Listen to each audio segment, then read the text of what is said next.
Salut à tous, bienvenue dans cette nouvelle vidéo. Aujourd'hui, on attaque enfin le 3e, 4e, 5e, le dernier ED de lecture du mois de mars. Il était temps, j'ai envie de vous dire, j'avais hâte de pouvoir passer aux lectures d'avril parce que là j'ai déjà 2 updates lecture à vous filmer, donc autant vous dire que ça va carburer aujourd'hui. C'est ma journée spéciale chaîne YouTube, donc je vais essayer de filmer pas mal de vidéos et de m'occuper de les monter, comme ça je serai un peu libre pendant un certain temps, j'aurai pas à tout filmer la veille pour le lendemain comme cette vidéo que je filme aujourd'hui pour que vous l'ayez demain, bref, voilà.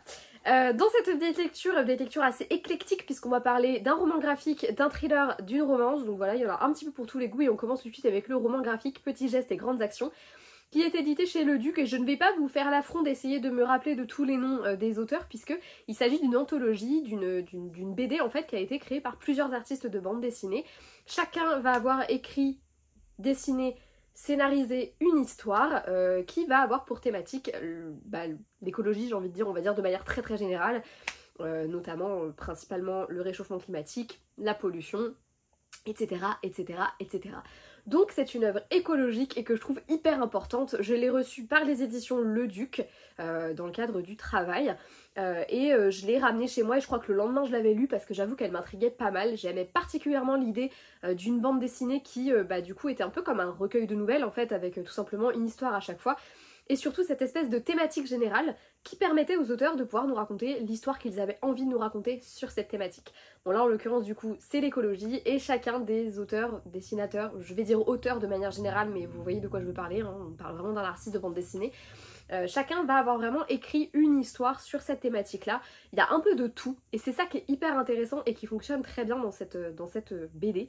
C'est qu'on va vraiment avoir pour tous les goûts, on va en avoir pour tous les goûts. On va avoir des histoires qui vont être un peu limite post-apocalyptiques, avec vraiment un futur qui est désastreux. On va avoir un moment où il y en a une, je me rappelle, où c'est une nénette qui s'endort et puis qui en fait dans son rêve va se retrouver toute petite avec les fourmis, les insectes, etc.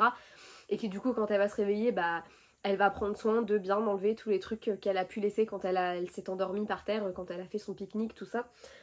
Donc là, ok, très ancré mine de rien dans le réel et en même temps un petit côté imaginaire. On va aussi avoir une petite mamie qui fait sa petite vie, nanana, et en fait on va se rendre compte que l'écologie c'est pas nouveau et qu'à une époque justement le jetable comme on a aujourd'hui ça existait pas. Et on va avoir comme ça plein de types de bandes dessinées différentes. Je crois qu'il y a 17 ou 21, je sais pas, j'ai ces 2 chiffres dans la tête donc ça doit être un truc comme ça. En tout cas on a un certain nombre de BD, enfin d'histoires, et il y a un certain nombre d'auteurs et j'ai trouvé ça très sympa. Moi qui lis pas énormément de BD, ça m'a permis de découvrir des illustrateurs et ça m'a aussi permis de retrouver des illustrateurs que je suis sur les réseaux sociaux. Je savais pas du tout qu'ils avaient travaillé pour cette bande dessinée, mais il y avait des fois je me disais putain c'est bizarre, ça me parle cette patte là, je la reconnais. Et en effet du coup j'avais le plaisir de voir que c'était tel ou tel illustrateur que je connais en dehors, que j'ai déjà vu sur les réseaux, et c'était vraiment très sympa.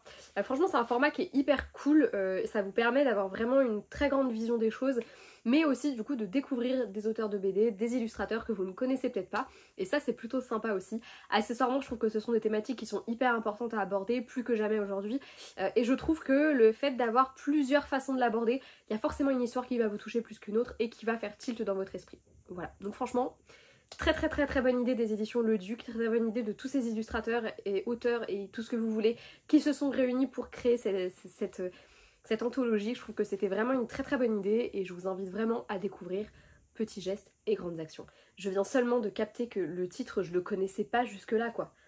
Vraiment, genre jusque là j'étais incapable de me rappeler à chaque fois le titre. C'est pour qu'on m'applaudisse un peu quand même, parce qu'à un moment donné, voilà. Passons ensuite à la petite romance que j'ai lue. Il s'agit de On Paul, le premier tome de Lights Out de Mills Coleman aux éditions Ito. On est sur un roman qui se déroule dans l'univers de la Formule 1 et on va y suivre Liz et Owen. Owen, il est conducteur de Formule 1, il est un des meilleurs de sa génération et il va rejoindre une des écuries qui a le plus d'argent en fait tout simplement, donc une des plus grosses écuries du moment. Sauf que ce qu'il ne sait pas, c'est que son ex Liz y travaille. En effet, elle est, comment on dit? Elle fait quoi là-bas déjà? Ingénieure stratégie. Elle travaille comme ingénieure stratégie, mais Liz, ils se sont connus sur les bancs de l'école. Ils étaient tous les deux des fanatiques de cartes et elle était une des meilleures pilotes de sa génération. Seulement, elle a un petit problème, Liz, c'est que c'est une femme. Et dans ce monde, du coup, on lui a fermé plein de portes. Et elle a disparu du jour au lendemain, abandonnant Owen et ses potes comme ça, voilà. Sachant qu'ils étaient ensemble tous les deux à l'époque, autant vous dire qu'Owen il l'a très mal vécu et quand il se retrouve face à elle dans sa nouvelle écurie, il se dit qu'est-ce que c'est que ce bordel, voilà. Au début il sait pas trop s'il a envie de lui pardonner, mais voilà, on est vraiment sur une romance seconde chance, j'aime beaucoup, on est sur une romance qui se passe dans l'univers de la course automobile et ça j'aime beaucoup aussi. Il faut savoir qu'à une époque, c'est le petit moment où je vous raconte ma life, j'étais super fan de Formule 1. Alors là aujourd'hui je me dis mais en vrai je comprends pas grand chose à ce qui se passe donc je devais suivre sans suivre quand même à une époque, faut être honnête. Mais quand j'étais au lycée je suivais pas mal, je suivais vraiment les... je me rappelle on nous distribuait le 20 minutes devant le lycée et je gardais les trucs avec les classements dans mon agenda. Voilà. Je gardais aussi les classements de foot, vous me direz, alors que je regardais pas le foot, donc bon c'est pas mal aussi, je sais pas, j'ai eu un passé de sportif qui s'ignore, je ne sais pas. Bref, toujours est-il que du coup quand j'ai vu que ça commençait à être un petit peu hypé, le côté, enfin voilà, en ce moment comme il y a quand même vraiment des très beaux gosses qui courent en F1, forcément bah les meufs elles sont à fond, et forcément, enfin pas que les meufs d'ailleurs, les gens sont à fond, et du coup bah forcément ça commence à donner envie à deux auteurs de romances d'écrire dessus. Là en l'occurrence je trouve que l'autrice elle maîtrise complètement son sujet, on sent que c'est un univers qu'elle aime, qu'elle suit depuis très longtemps parce que je trouve qu'elle en parle d'une manière où tu sais qu'elle sait de quoi elle te parle. Voilà. J'ai aimé aussi le fait qu'au début du roman, on ait un petit lexique avec dedans bah, tous les petits mots qu'on pourrait avoir besoin de connaître pour mieux comprendre le roman. J'avoue que c'est tellement bien expliqué qu'en fait il y a très peu de fois où j'ai dû aller vérifier des mots parce que je les comprenais pas, voilà. Je trouve que le récit fait que même si tu connais pas le monde de la course automobile, tu comprends et tu te laisses complètement happer par celui-ci. Et accessoirement, moi je sais que j'ai mon mec il est à fond dans la F1 en ce moment, je sais pas pourquoi. De toute façon il a des lubies lui des fois, j'ai pas trop compris. Je savais pas du tout qu'il aimait la F1 et là en ce moment il fait que de suivre le GP et tout, donc je me dis bon bah... c'est qu'il doit aimer. Du coup, bah il y a des mots que je connaissais qui me revenaient et tout ça, et j'ai trouvé que ça vraiment très intéressant. Encore une fois, on sent qu'elle sait de quoi elle parle, et je dois reconnaître qu'en tant que lectrice, j'étais contente de voir qu'on faisait des trucs avec des coureurs automobiles, parce que ça fait un moment que moi, ça me titillait de me dire ah ça doit être vachement sympa et tout. Je connais pas du tout assez le sujet pour moi me lancer dans l'écriture d'un truc comme ça, mais là en tant que lectrice, bah j'ai vraiment aimé. Accessoirement la romance elle est très jolie, ils prennent leur temps pour se réapprivoiser tous les deux, on sent vraiment que les sentiments entre eux ils sont loin d'être morts, et ils savent très bien que bah... ils sont l'idéal l'un de l'autre, il n'y a pas à chier, enfin tous les deux il y a quelque chose qui se passe depuis qu'ils sont tout jeunes, ils se connaissent par cœur et j'aime vraiment ça, et surtout j'ai aimé tous les petits à côté de la romance. Il n'y avait pas juste cette belle histoire d'amour qui est très belle et j'ai beaucoup aimé vraiment les voir se redécouvrir et tout ça, il y a plein d'autres choses qui se passent. On va notamment découvrir un petit peu bah, l'univers de la F1, exactement qu'est-ce que c'est, et c'est vraiment un monde de fric et on le voit vraiment tout particulièrement je trouve dans ce tome 1. C'est un peu moins le cas dans le tome 2, je trouve que je viens de lire là, je l'ai fini hier. Donc je vous en parle dans le deuxième update lecture du mois d'avril, donc dans 15 jours on en reparle. Mais en tout cas dans ce premier tome j'ai trouvé que c'était vraiment très vrai et que la notion de thune etc était très présente, et justement ça rendait le truc très intéressant. Il se passait pas mal de choses en dehors de juste la romance et du coup ça fait que le roman il est très addictif et que t'as beaucoup de mal à le lâcher. Moi j'ai vraiment aimé, la plume est très intéressante, elle est très sympa, je trouve qu'elle fait bien le taf. Il n'y a pas trop de scènes de sexe, la romance elle prend son temps et l'univers est vraiment cool, donc franchement bah, ça coche toutes les cases pour en faire une très bonne romance que je vous conseille vraiment de découvrir. Après ça j'ai lu un petit thriller domestique tant qu'à faire parce que c'est vraiment ce que je préfère, et j'ai lu Derrière la haine de Barbara Abel aux éditions Pocket. On est sur un petit roman que j'avoue j'ai complètement dévoré.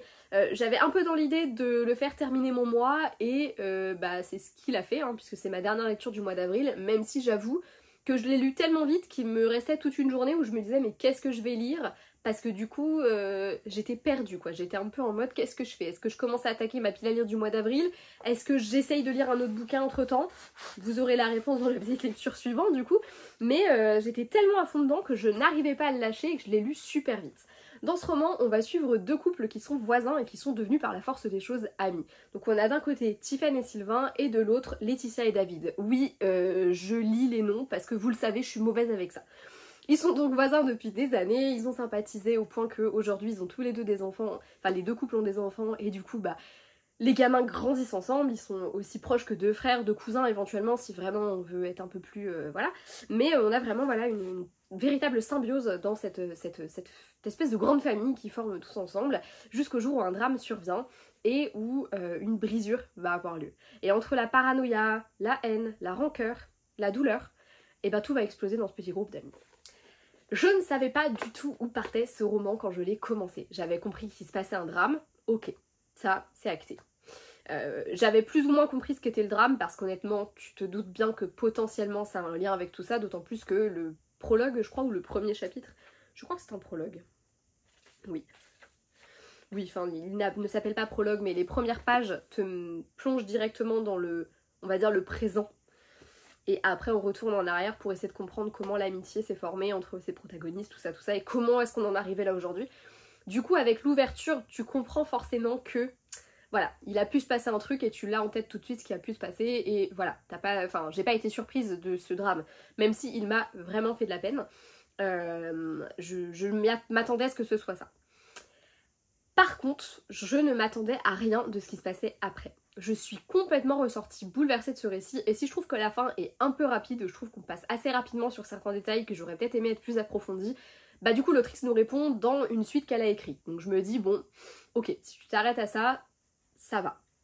En tout cas, on est vraiment dans une histoire typiquement d'amitié, et on voit aussi à quel point le basculement d'une amitié à une haine violente ou à une douleur telle que tu ne peux pas supporter de voir les gens, elle est là en fait. Ça raconte cette bascule de tout l'un à tout l'autre qui est hyper intéressante.